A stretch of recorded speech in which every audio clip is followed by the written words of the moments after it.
Let's get started with our first news. Daniel Cormier has weighed in on the growing buzz around Ilya and the idea of him stepping into boxing to face Terence Crawford. According to DC, it's not something he sees happening anytime soon. The reason is simple: he doesn't believe Ilya is as much of a star as Conor was when he crossed over to fight Floyd Mayweather. On Good Guy Bad Guy, DC explained that what Conor did against Floyd was some of the most surprising stuff he's ever witnessed in combat sports. Going as long as he did with one of the greatest defensive boxers of all time was something almost nobody expected. Cormier also pointed to Francis Ngannou's performance against Tyson Fury, calling that another shocking moment. He admitted that he fully expected Fury to dominate the way Anthony Joshua had in his own fight, but instead Francis showed incredible resilience and made it extremely competitive. At the same time, DC believes fighters like Mayweather and Fury know how to control the pace. They have the ability to make sure their opponents stay in the fight long enough to look competitive, to keep fans invested, and to make it feel like an event rather than a one-sided beating. In DC's view, Ilya is definitely following in Conor's footsteps, trying to borrow from that playbook, but he stressed that one thing is still missing: true stardom. Without that global appeal and name recognition, it's tough to lock down a fight of this magnitude. That's why DC thinks it may not happen just yet. However, he also acknowledged there's another side to the story. Terence Crawford has been chasing biggie fights throughout his career. He's often been criticized for not having those marquee matchups to elevate his name to casual fans. So if Ilya is willing to step up, it could actually make sense. From Crawford's perspective, it might be the best option in terms of bringing in a new audience and tapping into the UFC fanbase. DC added that the most interesting part is Crawford didn't dismiss Ilya when he had the chance. He could have brushed him off completely, but instead he showed respect. That, according to Cormier, gives the idea a little more weight than it normally would. Even if Ilya doesn't yet have the same aura as Conor, the fact that Crawford acknowledged him makes it a storyline worth watching. For now though, DC stands firm that Ilya isn't quite at that superstar level to secure such a massive crossover fight. Fight fans, I just need a few seconds of your time. We're always working to improve our content, and your support means the world to us. Our old video template was very simple, so we've stepped up the quality. The next step is adding the latest data to every video and fixing pronunciation issues, which has been a challenge. But with your help, we'll solve it. All we ask is one small favor: hype this video, hit that subscribe button, and keep supporting us. Your motivation pushes us to get better every single day. Thank you, fight fans. Move on to another news. Dana White's feud with Ariel Helwani has been one of the longest-running storylines in MMA media, and now it seems there might actually be a path toward reconciliation. For years, Dana and Ariel have been at odds, with the tension boiling over after Ariel broke the massive news of Brock Lesnar's return for UFC 200 before the promotion was ready to announce it. That moment led to him being banned from UFC events and essentially cast out of the inner circle. The relationship has never truly recovered since then, and both men have taken shots at one another over the years. But during a recent appearance on the Impulsive podcast, Dana surprised a lot of people with his comments. He admitted that he'd actually be open to squashing the beef with Ariel Helwani. Dana explained that while the history between them is complicated, there's still room for change. At one point in the conversation, Dana was reminded of Ariel and his place in the sport. He seemed almost reluctant to revisit the topic, saying, "Dude, not this again." But as the discussion went on, he admitted that Ariel is still out there, still doing well, and still very relevant. Dana went on to confess that the current state of their relationship bothers him. He acknowledged that Ariel is upset about how things turned out with the UFC, but he also admitted, "I'm upset about it too." That simple statement showed a side of Dana we don't often see. It wasn't just an acknowledgement of bad blood, it was a recognition that both sides lost something valuable.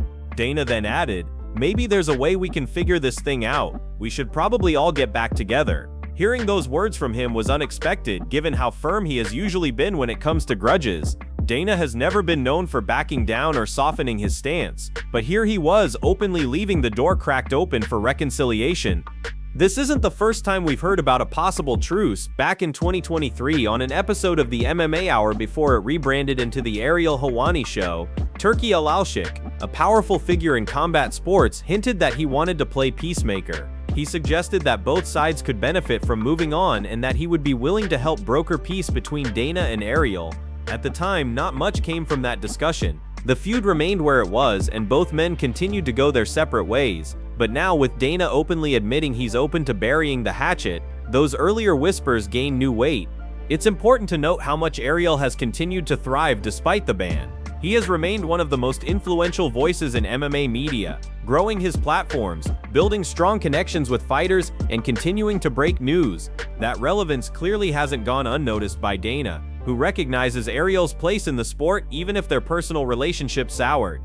As we look ahead, the timing of this potential reconciliation is also interesting. With Zuffa Boxing still being teased and Dana potentially stepping into new ventures beyond the UFC, mending fences with one of the sport's biggest media figures could be a strategic move as well as a personal one. While nothing is confirmed yet, Dana's words mark the first time in a long while that there seems to be genuine hope of the two finally putting the past behind them and moving forward. Move on to another news. Dana White has provided an update on Conor, and while no new fights have been officially announced, he offered some insight into where things stand as the UFC prepares for its highly anticipated White House card. Speaking on the Impulsive show, Dana touched on the challenges of putting together a lineup that can truly deliver, mentioning that when it comes to fighters he can rely on, Conor is at the top of that list. Dana began by reflecting on past experiences with fighters, bringing up Jon Jones as an example. He explained how Jones, despite stepping away and then returning, made it clear that he wanted to fight again and even sent Dana a message apologizing for previous issues. Dana stressed that for this particular event, he needs people he can absolutely depend on, fighters who won't back out when the stakes are highest. That led him to talk about Conor and why he sees him differently from so many others. According to Dana, Conor is a man who has always shown up when it mattered. He reminded everyone that Conor has fought while injured, and when fighters have pulled out at the last minute, the UFC has thrown tough, stylistically bad matchups his way. Conor never cared, never backed down, and never hesitated. He would take on whoever was placed in front of him. Dana emphasized that this is what makes Conor unique. In his words, Conor will literally fight anybody. The big question, however, is not whether Conor has the heart or the mentality for it, but whether he's truly ready to step back into the cage right now. Dana admitted that's the real issue. When asked about it, he revealed that he and Conor have been in constant communication. Conor has been adamant that he's serious this time. He has told Dana repeatedly that he wants this comeback, that he's training hard, that he's back in the testing pool, and that he's doing everything required to prove his commitment. Dana stopped short of confirming any fight, but his words made it clear that Conor is pushing hard behind the scenes. The former champion isn't just talking, he's making moves to show that he's serious. Whether it's staying active in the gym, going through the proper protocols, or keeping the lines of communication open, Conor has made it known to Dana that he's not done yet. At the same time, Dana's tone suggested a level of cautious optimism. He knows how unpredictable things can be in the fight game. Injuries, setbacks, or changes in motivation can alter everything in a heartbeat. But what stood out in his comments was his trust in Conor. He genuinely believes that if there's anyone capable of stepping up, even under the toughest circumstances, it's him. For now, fans will have to wait, but Dana's update confirms that Conor is serious about returning. He's talking, he's training, and he's making it clear that he wants to be back on the biggest stage. Whether it happens at the White House card or shortly after, one thing is certain: Conor remains one of the few fighters Dana White believes he can always count on when it matters most. Move on to another news. Rafael Fiziev has spoken up about the lightweight title picture, and in his mind, Justin Gaethje deserves the next shot at the belt. While Islam Makhachev came out of his fight with Charles Oliveira at UFC 311 taking little to no significant damage, there's still been no official announcement on when the champion will defend his title again. That silence has left the division stacked with contenders waiting for clarity, and Fiziev believes Gaethje has earned his opportunity. Speaking during a recent appearance on the Overdogs podcast, Fiziev was asked who should be next for the title. He didn't hesitate to give Gaethje his respect, saying that after everything Gaethje has done inside the Octagon, it's hard to deny him. At the same time, he also made it clear that our man is right there too, pointing out that rankings matter, and since our man is currently number one, he absolutely deserves the fight as well. In Fiziev's words, both men have put in the work, both men are right at the top, and it's tough to say that either doesn't deserve a crack at the gold. He explained, "Justin, yeah, I think he deserves that. He deserves that. But we also have our man who's number one, and we have rankings, and if you're number one, you have to fight for the belt. So our man also deserves that. But it's hard to say Justin does not deserve that. I don't know who's the pick. Maybe the champion will pick who he wants to fight. But yeah, I think both guys deserve the title shot." That really sums up the dilemma at lightweight right now. On one side, Arman has been surging, putting together big wins and cementing himself as the #1 contender. He even agreed to serve as the backup fighter for Islam versus Oliveira, which Dana White pointed to as a smart move that kept him right in the conversation despite having to withdraw from UFC 311 at the last minute. On the other side, Gaethje has already delivered legendary fights and is coming off highlight performances that make a strong case for him as well. The situation gets more complicated when you factor in Dana's reaction to Gaethje and his team hinting at a title shot or retirement ultimatum before his last fight. Dana didn't seem thrilled about that statement, and it may influence how the UFC handles his next step. Still, Fiziev's take reflects what many fans believe, that Gaethje has earned it through years of wars inside the cage, and denying him could feel unfair. Right now, the lightweight division is one of the most stacked in the entire sport. You have Arman, who is young, hungry, and technically brilliant, and you have Gachoda, who is one of the most violent and exciting fighters the UFC has ever seen. Both have legitimate claims, and whichever direction the UFC decides to go, it's guaranteed to create fireworks. Fiziev's comments underline the respect fighters themselves have for Gaethje, while also recognizing that Arman has done everything the rankings require. Until Dana White makes it official, all eyes remain on the lightweight belt, with fans eagerly waiting for the UFC to finally announce which contender will get the next crack at the champion. Move on to another news. Joe Rogan recently opened up about how much Francis Ngannou's UFC career still bothers him, calling it one of the biggest missed opportunities in combat sports. On a recent episode of the JRE, Rogan explained that Francis wasn't just a heavyweight champion, he was the scariest heavyweight champion of all time, and it frustrates him that things between Ngannou and the UFC couldn't be worked out. Rogan described just how massive Francis really is, pointing out that even as champion, he had to cut weight just to make the 265-pound heavyweight limit. According to him, Francis would have to manage his diet carefully and watch his calorie output. Even though he wasn't shedding an extreme amount, he'd still likely put another 10 pounds back on during fight week. Rogan called him a massive human, someone whose sheer physical presence alone is overwhelming. He even shared a story of meeting Francis in Saudi Arabia, and he couldn't help but emphasize how incredibly large and intimidating he is in person.